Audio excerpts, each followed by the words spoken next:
vores gode ven Birgit, som passer hest hernede, hun har fundet dem.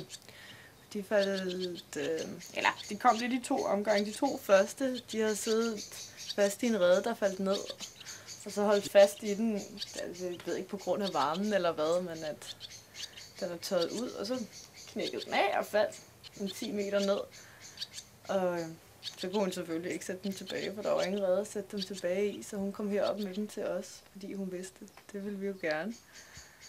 Og så kom der 4 mere dagen efter, eller nej, 3 mere dagen efter, som vi ved ikke helt, hvordan de var endt nede, men de var også faldet en 8 meter.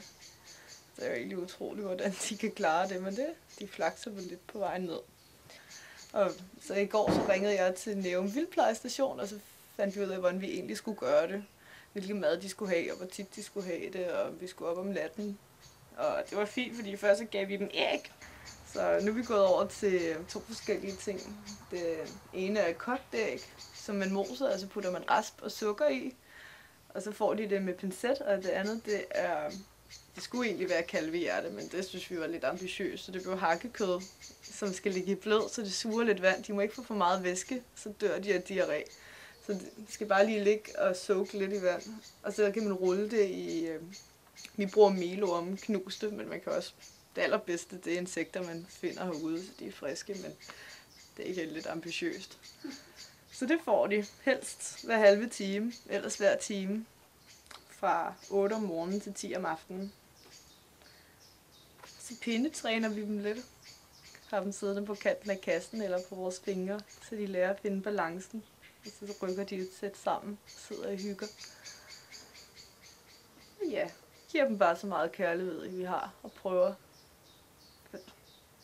Ja, vi bliver så glade for dem, at det er slet ikke til at bære, hvis ikke det skulle gå. De er der, hvor de er ved at være flyveklar, ja. Egentlig, for de har næsten smidt alle dunene og fået blivende fjer. Så har de sådan, jeg ved ikke, om man kan se det, men på vingerne, men alle de der små hylstre, der sidder på fjerne, dem skal de også have smidt. Og så vi er lidt større, og så skulle de egentlig være klar til at flyve. Det tænkte vi også, om vi skulle lære dem at flyve, men det sagde de på vildtplejen, at det kan de heldigvis selv. Husk, hvordan man gør. Som vel nu. Hej du. Det går hen. Ja, det var godt.